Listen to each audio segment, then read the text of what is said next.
Hello students, welcome to IE. In this video, we are going to discuss how to find the force response of a discrete time system.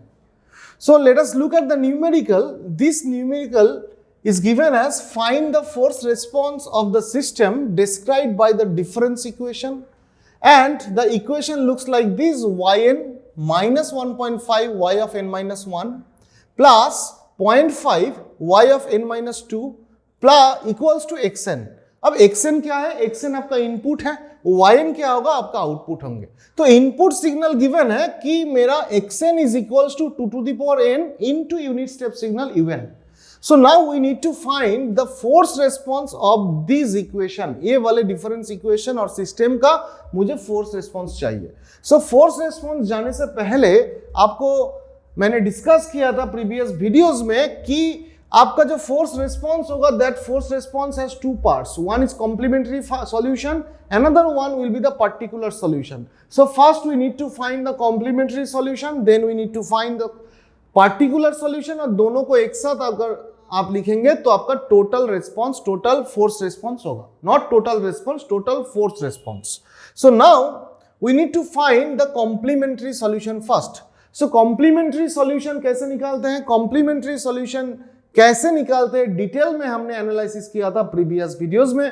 तो उस videos को अगर आपको देखना है, detail में समझना है, तो just go for the description box. Video के नीचे जो डिस्क्रिप्शन बॉक्स है उसमें जाइए, वहां पे आपका कॉलिंग नंबर गिवन है। उस कॉलिंग नंबर पे आप कॉल कीजिए। कॉल करने के बाद आपका रजिस्ट्रेशन बुक कीजिए।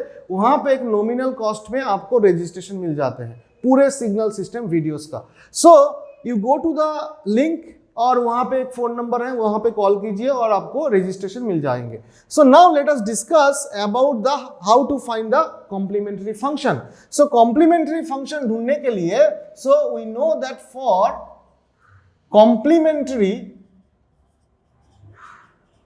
complementary solution, what do we need to do? Put xn is equals to 0. क्यों xn equals to 0? You will get to understand if you go for the registration in the description box, then you will get to understand detail why I am putting xn equals to 0. So in this equation, let us put yn, equation यहाँ पे था yn minus 1.5 into y of n minus 1, उसके साथ plus 0.5 y of n minus 2, उसके साथ मेरा xn था जो अभी मेरा 0 for finding the complementary solution.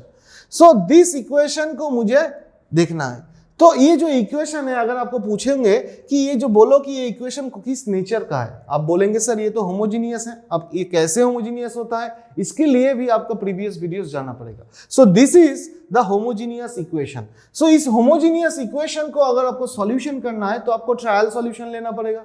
So you have to take the trial solution. So trial solution, let us assume that the trial solution is equals to yn is equals to lambda to the power n। So lambda to the power n जो है वो मेरा trial solution है। So ये जो lambda to the power n है, ये अगर ट्रायल सॉल्यूशन होगा तो यहाँ पे बिठाएंगे। सो बिठाने के बाद ये मेरा ट्रायल सॉल्यूशन है। इस ट्रायल सॉल्यूशन को इस इक्वेशन पर पुट कर दीजिए, तो पहला जो टर्म आएंगे lambda to the power n, because yn equals to lambda to the power n minus 1.5, यहाँ पे आएगा lambda to the power n minus 1, उसके साथ आएंगे 0.5 lambda to the power n minus 2 is equals to 0। So this is the equation that is right now coming. Now what do we need to take common? Lambda to the power n minus 2। तो आप lambda to the power n minus 2 common ले लीजिए। Common लेने के बाद यहाँ पे आएंगे lambda square minus 1.5 lambda plus 0.5 equals to 0। अब दोनों टर्म का मल्टीप्लीकेशन, ये वाले टर्म और ये वाले टर्म, ये दोनों का प्रोडक्ट अगर जीरो होता है तो individual term can be 0, but lambda two the power n minus 2 कभी भी 0 नहीं हो सकता है, क्योंकि मेरा लैम्डा n अभी सॉल्यूशन है। तो lambda to the power n minus 2 अगर 0 होगा तो मेरे सॉल्यूशन 0 हो जाएंगे। सो इसीलिए lambda two the power n-2 individually 0 नहीं हो सकता है, तो ये वाला टर्म जरूर 0 होगा। So that means lambda square minus 1.5 lambda plus 0.5 is equals to 0। So this will be the आपका इक्वेशन। अब देखिए ये मेरा एक सेकेंड ऑर्डर इक्वेशन है। सो we have to find the value of lambda, that will give us the roots of the equation. So if you want to find the value of lambda, then you have to factorize this equation. So if you do the factorization or middle term, then you can get 2 value of lambda, because it is a second order equation. जितना orders होते हैं जितना roots होंगे. So we will get lambda 1 and lambda 2 as the solution. So what will be the lambda 1? So lambda 1 आपका होंगे 1 और lambda 2 आपका होगा 0.5. So we'll have got 2 values of lambda which are the characteristic roots of this equation. And this equation, ये जो equation है ये आपका characteristic equation है जिसका solution को बोलते हैं characteristic roots. So now we have got the value of roots. अब देखिए ये दोनों roots आपका real है, real roots है but distinct है. So that is the roots are right now real and distinct. So अगर real and distinct होता है तो मेरा सॉल्यूशन क्या होगा? We have to use the natural response का जो फॉर्मूला था. So when the roots are real and distinct, we know the solution can be written as yn is equals to some arbitrary constant c1 उसके साथ मेरा lambda 1 to the power n plus और एक arbitrary constant c2 उसके साथ lambda 2 to the power n. अब lambda 1 का value put कर दीजिए तो मेरा yn इज इक्वल्स टू, अब देखिए ये जो मेरा सॉल्यूशन ये तो मेरा कॉम्प्लीमेंट्री सॉल्यूशन, इसीलिए यहाँ पे मैं ycn लिखूंगा. ycn मतलब कॉम्प्लीमेंट्री सॉल्यूशन. सो c1 यहाँ पे लैम्डा 1 का वैल्यू क्या है 1 to the power n plus c2 lambda 2 का वैल्यू क्या है 0.5 to the power n. So this will give us the complementary solution of the above equation. ये मेरा कॉम्प्लीमेंट्री सॉल्यूशन. यहां तक ही जाना है, कोई इनिशियल कंडीशन यहां पे नहीं होगा क्योंकि मेरा फोर्स रेस्पॉन्स बोला है. यहां पे देखिए फोर्स रेस्पॉन्स जब होता है तो इनिशियल कंडीशन 0. दैट मींस यहां तक मुझे कॉम्प्लीमेंट्री सॉल्यूशन मिला. अब ये अगर कॉम्प्लीमेंट्री सॉल्यूशन है तो मुझे आप क्या निकालने होंगे? We have to find the particular solution. Now we will go for the particular solution. So let us find the particular solution. So for particular solution, so for particular solution मेरा input को देखना है. Input क्या है? For input मेरा है xn is equals to 2 to the power n into un. ये मेरा इनपुट का नेचर है. नाउ अब वो वाले टेबल को याद कीजिए जो मैंने बोला था. सो प्रीवियस वीडियोस में हमने एक टेबल के बारे में बोला था कि कौन से इनपुट्स के लिए किस टाइप का पर्टिकुलर सॉल्यूशंस होता है वो आपको जानना होता है, उसको मेमोराइज भी करना होता है for doing the numericals. If you haven't watch that previous video, मैं और एक बार बोलूंगा कि आप जल्दी से ये चैनल को सब्सक्राइब कर लीजिए और बेल आइकन को प्रेस कर दीजिए, तो नया वीडियो जब आएगा तो आपको नोटिफाई हो जाएंगे. और आपको अगर प्रीवियस वीडियोस भी देखना है तो आप डिस्क्रिप्शन बॉक्स पे जाइए, वहां पे एक फोन नंबर है, उस फोन नंबर पे कॉल करके आप आपका रजिस्ट्रेशन कर लीजिए. ये वाले कोर्स के लिए एक नॉमिनल कॉस्ट के लिए आपका रजिस्ट्रेशन हो जाएगा. तभी आप वो वाले वीडियोस, प्रीवियस वीडियोस जहां पे मैंने डिस्कस किया था कि कौन से इनपुट के लिए किस टाइप का पर्टिकुलर सॉल्यूशंस होता है वो आपको देखने मिलेंगे. So now xn is equals to 2 to the power n un. तो ये जो मेरा इनपुट सिग्नल है, this input signal is of the कौन से नेचर का होगा? तो ये मेरा जो नेचर है a into m to the power n, a into m to the power n, where ये जो a था ये क्या था? This was the step input, this was the step input. और m क्या था? एक आर्बिट्ररी कांस्टेंट, और n था आपका डिस्क्रीट टाइम. तो जब मेरा इनपुट सिग्नल इस नेचर का होता है तो आपका पर्टिकुलर सॉल्यूशन कैसा होता है? We know the particular solution looks like this, k into m to the power n, k into m to the power n, where k is also an arbitrary constant. So now ये मेरा अभी xn है, तो इस xn के लिए इस action के लिए मेरा पर्टिकुलर सॉल्यूशन क्या होना है, जस्ट बाय कंपेयरिंग दिस। अब देखिए यहां पे a था, a के लिए यहां पे k आया है, तो यहां पे a का वैल्यू कितना है, यहां पे a जो है ये un है, मतलब 1 है। सो दैट मीन्स यहां पे आपका m to the power n तो आएगा, यहां पे m to the power n, m का वैल्यू क्या है 2 है, so 2 to the power n आया। उसके साथ मेरा एक k वैल्यू आएंगे, तो k वैल्यू आया, और इवन है इवन आएंगे। This is the value. So that means k into 2 to the power n into un will be the particular solution of this equation. ये मेरा particular solution होगा। So if this is the particular solution, then what we need to do now? So we have got the particular solution. So this is the particular solution for the given input. कैसे मैंने find out किया? By using the table that we have discussed earlier. क्योंकि मेरा input अगर इस nature का होता है तो मेरा पर्टिकुलर सॉल्यूशन इस नेचर का होता है। So comparing this to equation with the given input I have written this. Now let us put this particular solution in this equation. So if I put this particular solution in this equation, so what will be the equation? यहाँ पे क्या है? yn। So yn is nothing but this one. So that means k into 2 to the power n into un, ये पहला। फिर minus 1.5 उसके साथ y of n minus 1। सो अगर yn ये वाला है तो y ऑफ n माइनस 1 क्या होगा? n की जगह पे आपको n माइनस 1 पुट करने पड़ेंगे। सो दैट मीन्स इसके साथ होगा आपका k 2 to the power n minus 1, उसके साथ आपका u ऑफ n माइनस 1, ये वाला आएंगे। फिर आपका 0.5 है, सो प्लस 0.5 उसके साथ y of n minus 2। So y of n minus 2 का मतलब क्या होगा? k into 2 to the power n minus 2, उसके साथ आपका u of n minus 2। And now you cannot put xn equals to 0 because you are going for the particular solution. So xn will be this one, ये वाला xn है आपका। So 2 to the power n into un. So this is the equation after putting the particular solution in this equation. ये particular solution को अगर ये वाले equation पे put करेंगे और xn equals to ये वाला लिखेगा तो मेरा ये equation आएंगे। Now what we need to do? We need to find this constant k. ये arbitrary constant जो k है, इस k को आपको ढूंढना है। So let us find the value of k. अब इस k को ढूंढने के लिए आपको क्या करना होगा? आपको n का एक वैल्यू लेना है, स्मॉल n का कुछ एक वैल्यू लेना है, जिस वैल्यू के लिए कोई भी टर्म आपका जीरो नहीं होंगे। कोई भी टर्म, यहाँ पे कितना टर्म है?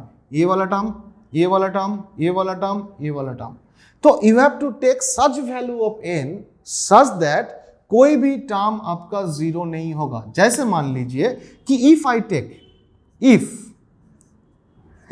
Take n equals to, suppose if I take n equals to 3, then what will happen? यहाँ पे u3 आएंगे, यहाँ पे आएगा u of 3 minus 1, यहाँ पे क्या होगा? u of 3 minus 2, that means u1. So सभी टर्म एग्जिस्ट हो रहा है।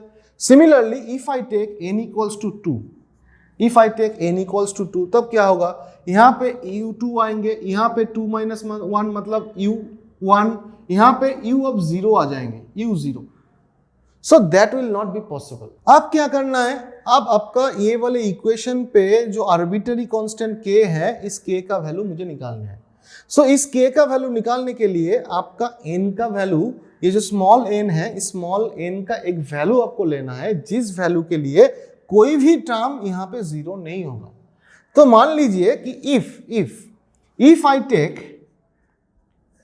take n equals to 1, suppose if I take n equals to 1, then what will happen? यहाँ पे k है, so k 2 to the power 1, u of 1, so u1 का value मुझे मालूम है, so that is 1, 1.5 k into 2 to the power 1 minus 1 मतलब 0, 2 to the power 0 मतलब 1, और u of 1 minus 1 मतलब 0, so u of 0 का वैल्यू क्या होता है? 1 होता है यूनिट स्टेप वैल्यू के लिए। यहाँ पे भी 0.5 k 2 to the power n का वैल्यू 1 है, सो 1 minus 2 मतलब 2 to the power minus 1, that is 1/2। तो यहाँ पे क्या होगा? u of 1 minus 2, of u of 1 minus 2 का मतलब क्या होगा? u of minus 1। So u of -1 का वैल्यू क्या होता है? u ऑफ -1 का जो वैल्यू होता है that is u of -1 value will be 0 because un will exist from n equals to 0 to greater than n equals to 0. So u of -1 के लिए कोई वैल्यू नहीं आएंगे, that means ये वाला टर्म आपका 0 होगा. So that means we cannot take n equals to 1. So we have to take n equals to 2. अब 2 वैल्यू लेकर देखिए, यहाँ पे अगर n equals to 2 पुट करेंगे तो क्या होगा equation? So equation will get like this, यहाँ पे k 2 to the power 2, यहाँ पे क्या होगा u of 2, u of 2, यहाँ पे क्या आएंगे 1.5, उसके साथ मेरा k वैल्यू था k 2 to the power 2 minus 1 मतलब 2 only. So u of 2 minus 1 मतलब u1, उसके साथ आपका क्या होगा 0.5, सो 0.5. नाउ इसके साथ आपका k 2 to the power 2 minus 2 मतलब 2 to the power 0 मतलब 1 ओनली. और यहां पे क्या होगा u of n minus 2, n value is 2, so 2 minus 2 equals to 0, so u of 0. now 2 to the power 2 और यहां पे होंगे u of 2. so ये इक्वेशन आ रहा है. अब देखिए ये जो u2 का वैल्यू है, u2 का वैल्यू कितना है 1, u1 का वैल्यू कितना है 1, u0 का वैल्यू कितना है 1, u2 का वैल्यू है 1. सो कोई भी टर्म आपका 0 नहीं हो रहा है.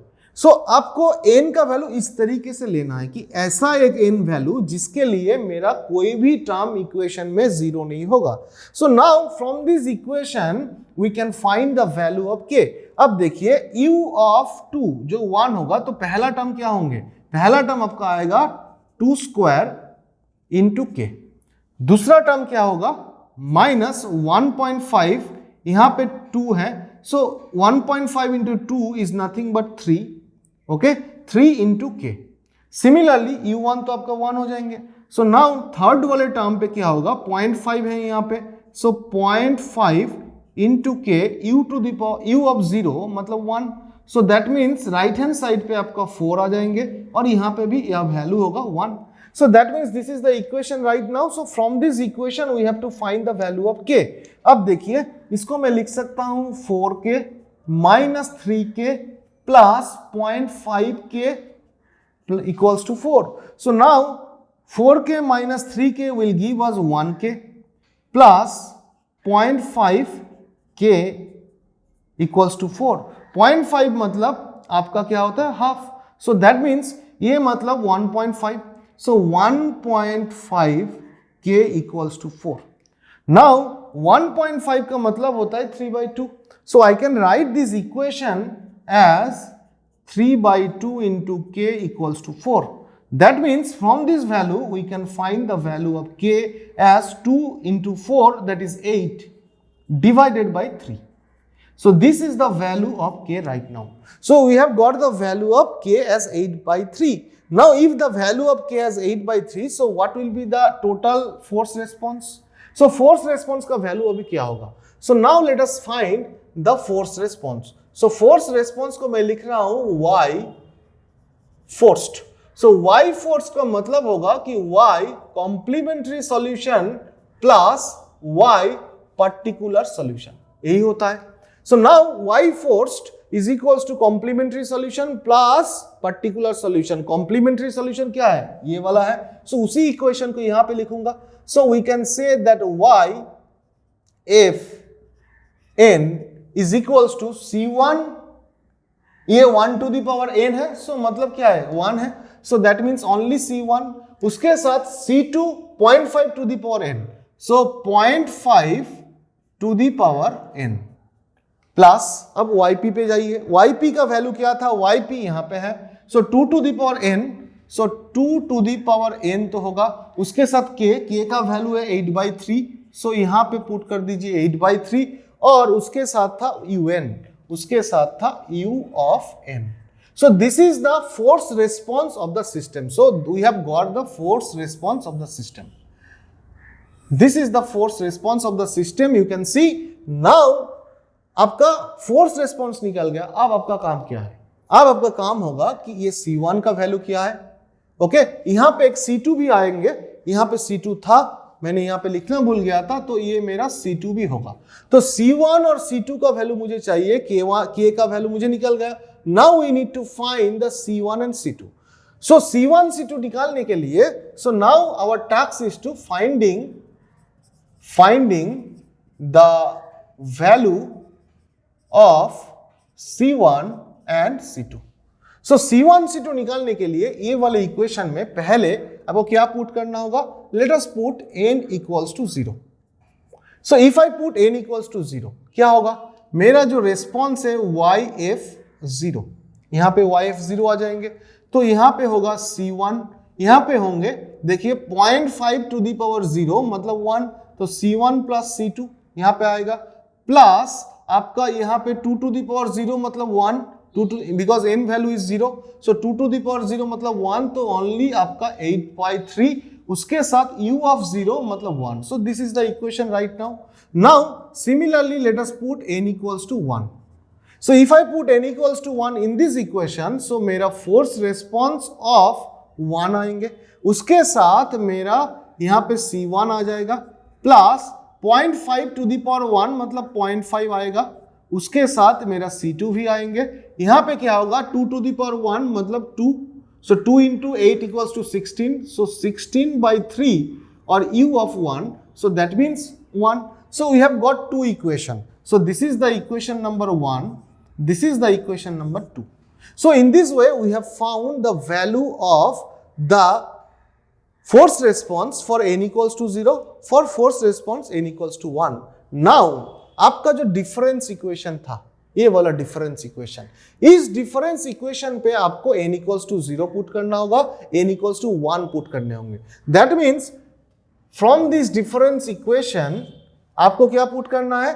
For n equals to 0, n equals to 0 अगर पुट करना है तो क्या होगा? यहाँ पे y ऑफ 0, उसके साथ मेरा 1.5 y ऑफ -1, उसके साथ 0.5, सो 0.5 y ऑफ -2, उसके साथ आपका x ऑफ 0, बिकॉज आपने n इक्वल्स टू 0 पुट किया। सो आपका इक्वेशन ये वाला आया। Now there is a concept क्या है? आपको पूछा गया था फोर्स रिस्पॉन्स निकालने। सो फोर्स रेस्पॉन्स जब भी आपको पूछेगा कि निकालिए फोर्स रेस्पॉन्स, उसका मतलब ही होता है कि जो सिस्टम है उस सिस्टम का initial condition 0। So initial condition 0 मतलब क्या है कि n इक्वल्स टू 0 से पहले जो भी आउटपुट इनपुट्स हैं वो सारे आपका 0 होंगे। अब ये इक्वेशन पे देखिए y of -1, y of -2, so that means since the system में मुझे फोर्स रेस्पॉन्स को ढूंढने बोला है, तो आपको सोचना होगा जो सिस्टम आपका है रिलैक्स्ड। सिस्टम अगर रिलैक्स्ड है तो initial condition 0, so we can write here since the system is relaxed, so we can say that this y of -1 will be 0, y of -2 will be 0, and x of 0 मतलब वहां पे x of 0, यहां पे x of 0 put करना है, सो x of 0 का मतलब होगा 2 to the power 0 u of 0, इसका वैल्यू क्या आएंगे? इसका वैल्यू होगा 2 टू दी पावर 0 मतलब 1, u ऑफ 0 मतलब 1, सो 1 आएंगे। सो दैट मीन्स यहाँ पे 1 आ जाएगा। सो अब देखिए y ऑफ 0, यहाँ पे क्या होगा? 0 टर्म, यहाँ पे भी 0, so that means y of 0 is equals to 1, because x of 0 is 1, so we have got the value of y of 0। Similarly आपको क्या करना है? इसी इक्वेशन पे आपको n इक्वल्स टू 1 पुट करना है। We have to put n equals to 1. So ये वाले इक्वेशन पे n equals to 1 अगर पुट करना है तो यहाँ पे क्या होगा? y1, उसके बाद -1.5 y of 1 minus 1 that is equals to 0. अब 0.5 प्लस 0.5 उसके साथ y of n minus 2, n value is 1, so 1 minus 2 is -1, so y of -1, so y of -1। अब यहां पे क्या होगा? x of 1, अब x of 1 का वैल्यू क्या होगा? यहां पे 1 पुट कर दीजिए, तो यहां पे अगर मैं x of 1 पुट करता हूं, so 2 to the power 1 into u of 1 so आपका वैल्यू आएगा 2 only, because y of 1 equals to 1, so 2 to the power 1 is 2. So अब देखिए ये y0 का वैल्यू क्या है, 1 यहाँ पे मैंने देखा था. So this y0 will have this value and y of -1 आपका 0 है और x of 1 is equals to 2. So आपका वैल्यू क्या आएंगे y ऑफ 1 का. सो y ऑफ 1 का जो वैल्यू आएगा, दिस पार्ट आपका क्या है, यहाँ पे -1.5 और इसका वैल्यू तो 1, सो ओनली 1.5, इसका वैल्यू 0 तो टोटल टर्म 0, तो that will be equals to 2. So that means आपका जो y ऑफ 1 है, this y of 1 is equals to 2, ये वाला इधर जाएगा तो प्लस हो जाएंगे, सो 2 plus 1.5. So that means y of 1 will be equals to 3.5. So we have got the value of y1 also. So y0 मिल गया, y1 मिल गया. अब ये y0 को यहाँ पे देखिए, मुझे y0 ये जो इक्वेशन है, equation 1, equation 2. So this equation 1 पे मुझे yf0 का वैल्यू क्या है 1 और इक्वेशन नंबर 2 पे yf1 का वैल्यू क्या है 3.5. तो ये यहाँ पे पुट करना है. अब क्या होगा कि मुझे ये जो y0 है और y1 का वैल्यू है, ये दोनों वैल्यू को मुझे इक्वेशन नंबर 1 और इक्वेशन नंबर 2 पे बिठाना है. सो दैट मीन्स यहाँ पे जो इक्वेशन नंबर 1 था, इस इक्वेशन नंबर 1 पे यहाँ पे जो yf0 था, that is nothing but this 1. So we can say from equation number 1, so from equation number 1, so from equation number 1 what we can write, c1 plus c2 plus 8/3, तो c1 plus c2 plus 8/3 equals to y of 0, that is 1. so यहाँ पे 1. so that means from this equation if I take this 8/3 on the right hand side, so it will be c1 plus c2, that will be 1 minus 8/3. So 1 minus 8/3 का मतलब होगा कि it will be minus 5/3. So this is the equation number 3. Okay. Now let us take the equation number 2. So in this equation number 2 ये क्या था C1. So from equation number 2. Equation number 2. So equation number 2 पे क्या था C1 plus 0.5. C1 plus 0.5 into C2. उसके साथ था 16/3 is equals to y1. y1 का वैल्यू क्या है 3.5, तो यहां पे पुट कर दीजिए 3.5. So now from this equation also we can get a equation of c1 and c2 and the equation will be c1 plus 0.5 c2 can be written as 3.5 minus 16/3. So it will come out to be 11/6. So this is equation number 4. अब आपके पास दो solution, दो equation है और दो unknown है. C1 C2 का दो इक्वेशन है, तो from this equation 4 and equation 3 and 4 we can find the value of C1 and C2. So if you find the value of C1 and C2 from this equation number 4 and equation number 3, then you can see that C1 value will be minus 5/3. So this is the value of C1, and you will also get the value of C2 as 1/3. So this is the value of C1 and C2. This can be found easily from this equation 3 and 4. This is the highest. Now we have got the value of C1 and C2. So we can write the total force response. So what will be the total force response? The total force response will be this one. Just putting the value of C1 and C2. So let us write the total force response, that is y of Fn. The total force response यहाँ पे क्या है C1 और C1 का value क्या है -5/3. So -5/3. उसके साथ है प्लस, तो यहाँ पे है plus 0.5 to the power n. So इसको मैं लिख सकता हूँ 0.5 to the power n. उसके साथ C2 का वैल्यू क्या है 1/3, तो यहाँ पे होगा 1/3. उसके साथ 2 to the power n, so plus 2 to the power n into 8/3 into 8/3. यहाँ पे है un, यहाँ पे un. अब देखो ये जो मेरा इक्वेशन आया, this equation gives the total force response of this system for this input. So इसमें से आपका ये वाला पोर्शन यहां से लेकर यहां तक, यहां से लेकर यहां तक, ये क्या है? ये मेरा कॉम्प्लीमेंट्री सॉल्यूशन। और ये वाला पोर्शन क्या है? This is nothing but the particular solution. So complementary solution plus the particular solution gives us the total force response. So in this way we can calculate the total force response of any discrete time system for any given input. So hopefully you have understood this video. Thank you for watching the video.